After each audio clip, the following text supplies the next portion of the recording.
The Apothecary Diaries is an anime that premiered at the end of 2023. Despite strong competition, it sold over 31 million light novel copies, became the third best-selling manga of 2024, and one of the highest-rated anime of all time. It clearly stands out as one of the biggest pieces of media we've had in a while. But what exactly makes the Apothecary Diaries so captivating? To find out, let's step into its world. A place full of palace intrigue, hidden dangers, and one girl whose sharp mind changes everything. The story takes place in a lavish imperial palace, reminiscent of ancient China. It follows Maomao, a sharp-witted girl raised in the red light district, where she helps her father, a doctor. Obsessed with medicine, she experiments with remedies on herself, sometimes even causing explosions. However, one day while tending to an herb plot,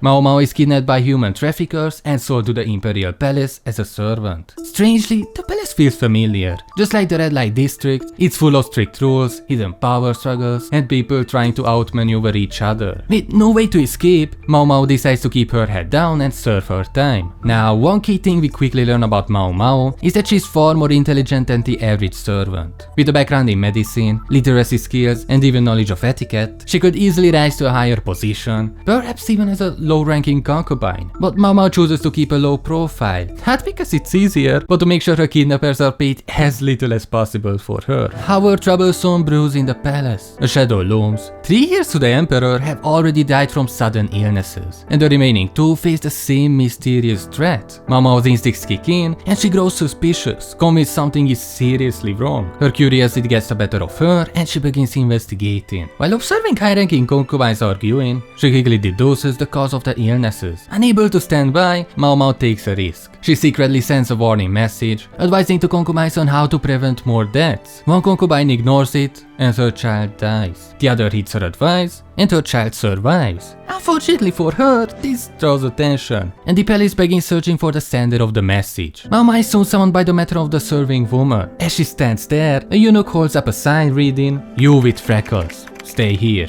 Unaware that no one else can read, Maomao unwillingly gives herself away. To make matters worse, her broken skirt, on which the message was written, further incriminates her. Realizing there is no way to deny it, Maomao accepts her fate. But instead of punishment, she is promoted to serve as a lady-in-waiting to one of the concubines. Her days of staying in the shadow ends abruptly, and Maomao finds herself navigating palace politics, solving mysteries, and uncovering secrets that no one else dares to touch. The Apothecary Diaries feel deceptively simple. At first, it resembles a classic Mystery of the Week anime, where Maomao tackles new problems in each episode, but it never feels repetitive. Every case draws you deeper into the palace's hidden dangers and the stakes, while personal rather than world-ending remain just as gripping. In a time when high-action, fast-paced shows dominate, this anime proves that quieter, character-driven stories can be just as exciting. But while the mysteries keep you hooked, it's Maomao herself who makes this story unforgettable.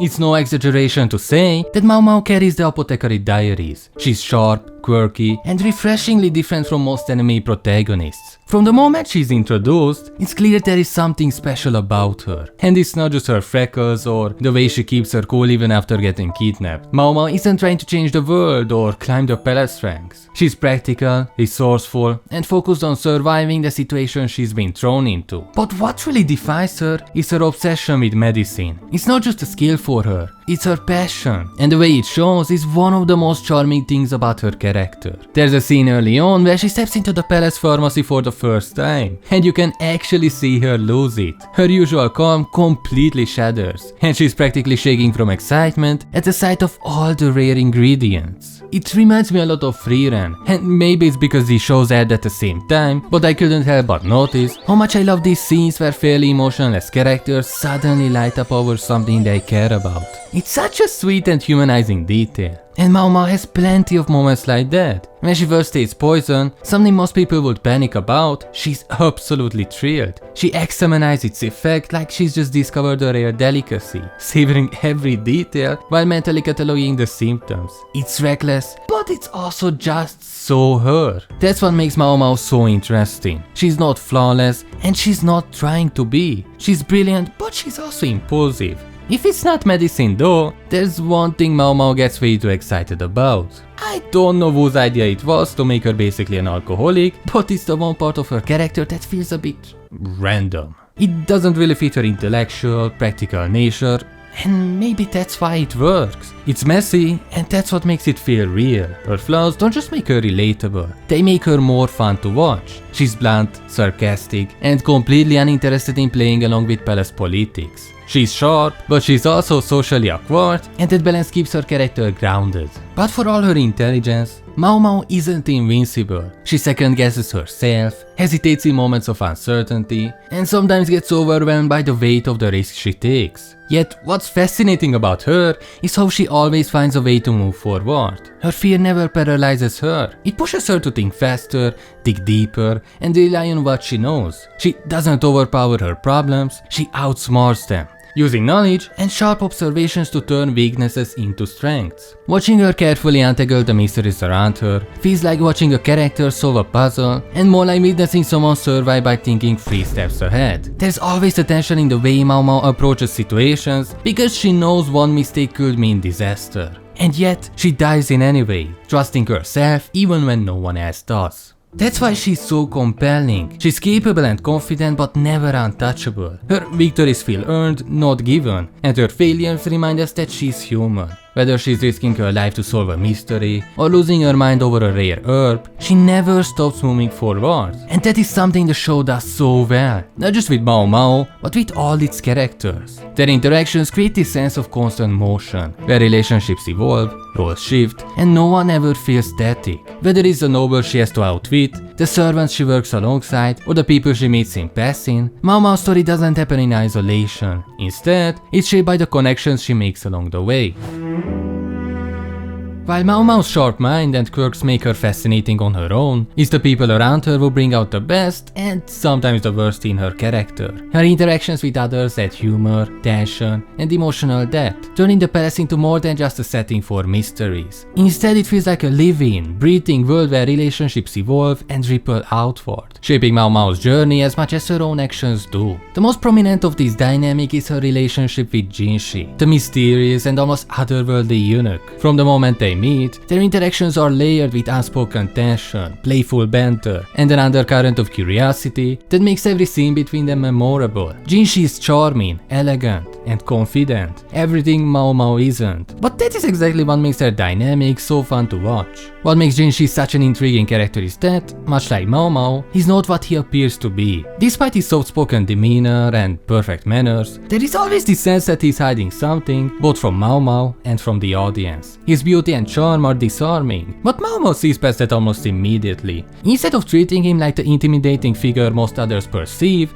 she's blunt, sarcastic, and completely unimpressed by his attempts to fluster her. And Jinshi clearly can't stand it. Though it's hard to tell whether it's because he's generally annoyed or just fascinated by how little Maomao seems to care about his status. Their relationship is built on this constant push and pull, with Jinshi trying to get under Maomao's skin and Maomao brushing him off without a second thought. But what is interesting is how much Jinshi challenges Maomao without her even realizing it. He constantly pulls her out of her comfort zone, whether it's promoting her to positions she doesn't want, or forcing her to deal with nobles and higher-ups she'd rather avoid. And while Maomao treats these situations like inconveniences, you can tell Jinshi sees her potential even when she doesn't. There's a moment when Maomao gets hired again, this time to work directly under Jinshi. At first, I thought this would mean leaving behind characters like Lady Kyokuyo entirely, but that wasn't the case at all. While Maomao's role in the palace shifts, the story doesn't abandon the relationships she already built. Lady Kyokuyo still appears, even if it's less frequently, and her presence serves as a reminder how far Maomao has come while keeping those earlier connections intact. This is something the anime does really well. Characters don't just vanish after their arc is over. Instead, they linger in the background, showing up just at the right moments to remind us that these stories are still unfolding.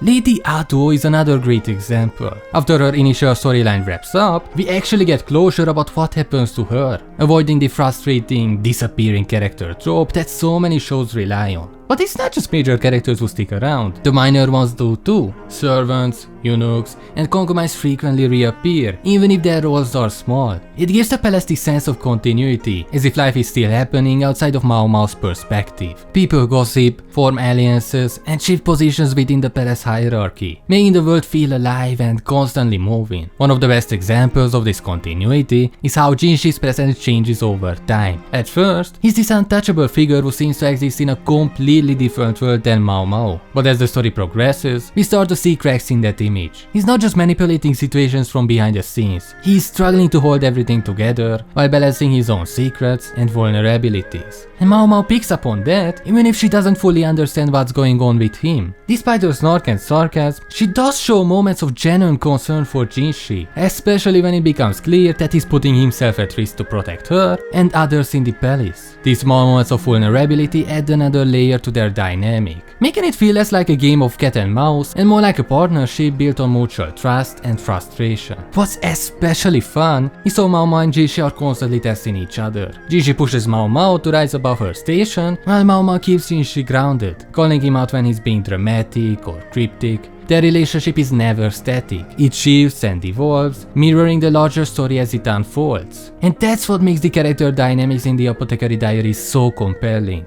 They aren't just there to highlight Mao Mao's personality. They actively shape the plot, creating conflicts, alliances, and unexpected twists that keep the story moving forward. But it's not just the characters that make the Apothecary Diaries feel so rich. It's the world they inhabit. From the bustling halls of the palace to the secretive corners where rumors and schemes take root, the setting itself feels alive, constantly shifting around Mao Mao as she navigates it. And just like the characters, the world doesn't stand still. It grows, adapts, and reveals new layers with every episode, making it impossible to look away.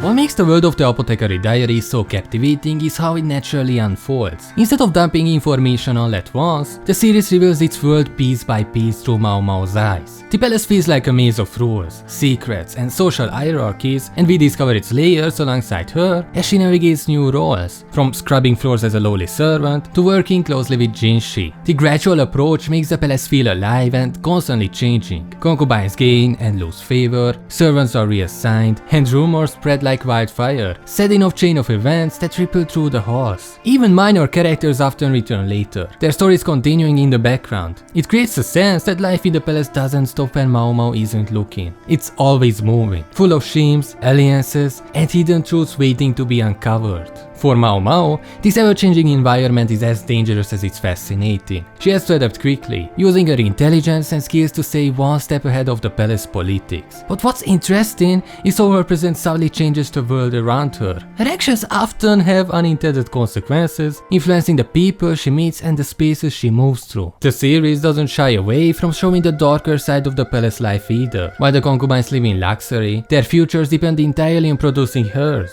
leaving them in constant fear of falling out of favor. Servants live under strict rules, where even small mistakes can lead to harsh punishments. And eunuchs, despite their authority, have sacrificed everything to survive in this rigid world. The palace may be beautiful, but it's also a place of suffocating control. Mao Mao's perspective keeps it grounded. She doesn't idolize the palace or hate it. Instead, she dissects it with the same curiosity she applies to her experiments, picking it apart piece by piece to understand how it works. This balance between fascination and skepticism makes her the perfect lens through which to explore this world. What makes this series even more compelling is how it contrasts the palace with the red light district where Mao Mao grew up. The district is messy, chaotic, and full of life, but it's also freer than the palace in many ways. This contrast adds depth to Mao Mao's character. No matter how well she is adjusted to palace life, those glimpses of her past remind us that she will always be an outsider. That outsider status is one of Mao Mao's greatest strengths. She isn't caught up in palace politics, which allows her to see through the layers of manipulation and uncover truths that others miss. It's what makes her such a brilliant problem solver and keeps the mysteries in the series engaging. The way the show ties everything together,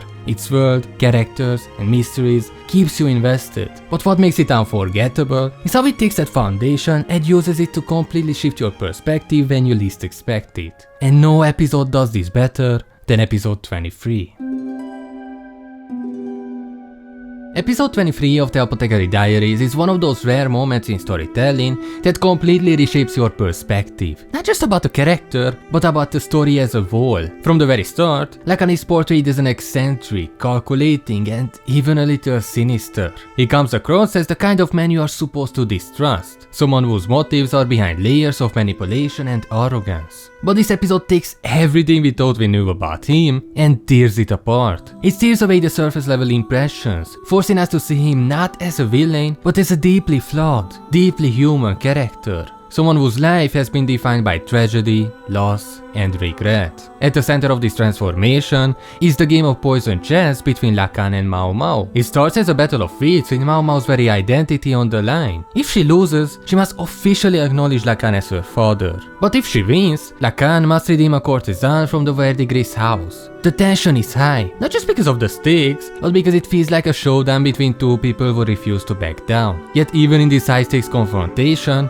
cracks start to show in Lacan's facade. He goes out of his way to keep Maomao safe, deliberately losing rounds so she doesn't have to drink poison. It's the first real sign that his feelings for her aren't rooted in power or control, but in something far more complicated: guilt, regret, and maybe even love. And then the episode shifts. The tense game ends not with a dramatic confrontation, but with Maomao outsmarting Lacan, tricking him into drinking alcohol. A move that immediately knocks him out because, until this point, he's only ever been shown drinking juice. It's a surprisingly lighthearted moment, but it's also the calm before the storm. What follows is a devastating look at Lacan's past, revealing the truth about who he is and how he ended up this way. We learn about his prosopagnosia, or facial blindness, and how it shaped his life. Unable to recognize faces, he was forced to rely on other details: clothing, voice, and even posture to identify people. It's a condition that isolates him, leaving him constantly unsure of the people around him. But it's his relationship with Fonshan, Maomao's mother, that defines his tragedy. Fonshan wasn't just another courtesan to him, she was the first person he ever truly saw. Their connection starts off quietly, built on games of Go and Shogi, but it quickly becomes something deeper. They are both outsiders in their own ways. Lacan with his awkwardness and facial blindness, and Fonshan with her delicate appearance masking a sharp, determined personality. Their love story is beautiful but doomed from the start. When Lacan is displaced from the palace after Lumen, his uncle and Maomao's adoptive father is banished, he's gone for 3 years. And in that time, Fonshan is left waiting for him, holding on to hope that he will return and save her. What makes this part so painful is the length Fonshan goes to in order to lower her value as a courtesan and escape the life she's trapped in. She deliberately plans her pregnancy, betting everything on the chance that Lacan will come back for her. But he doesn't. At least, not in time. By the time he returns, it's too late. Fonshan has already withered away, leaving behind only letters, a severed pinky, and the devastating weight of broken promises. The visual storytelling in this sequence is haunting. The rain, the mud, and the chaotic desperation of Lacan as he's beaten by the Verdigris house madame all capture the weight of his failure. He wasn't the villain we thought he was. He was a man who tried to hold on to something he didn't know how to protect, and he lost everything because of it. And then there's Maomao. This episode doesn't try to wrap their relationship in a neat bow. Maomao doesn't suddenly forgive Lacan or start treating him like the father she never had. She still hates him for not being there, for abandoning her and her mother, and for showing up now as if he has the right to call himself her parent. But at the same time, she understands him. She sees the pain he carries and recognizes the sacrifices he made,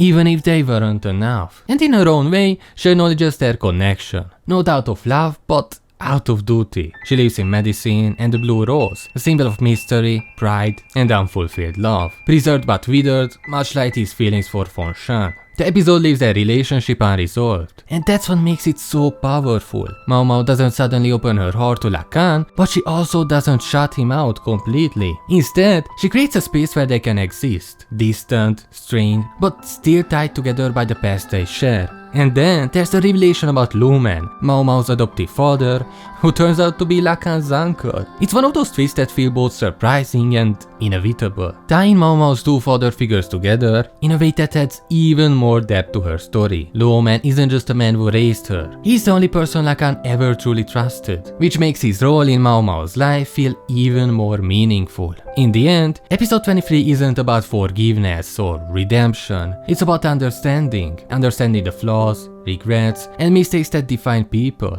and the way those things shape the relationships we carry. Lacan isn't a villain, and he's not a hero. He's just a man who loved and lost, trapped by his own failures but still trying to hold on to the pieces of what he had. And for Mao Mao, that's enough. Not to forgive, but to acknowledge.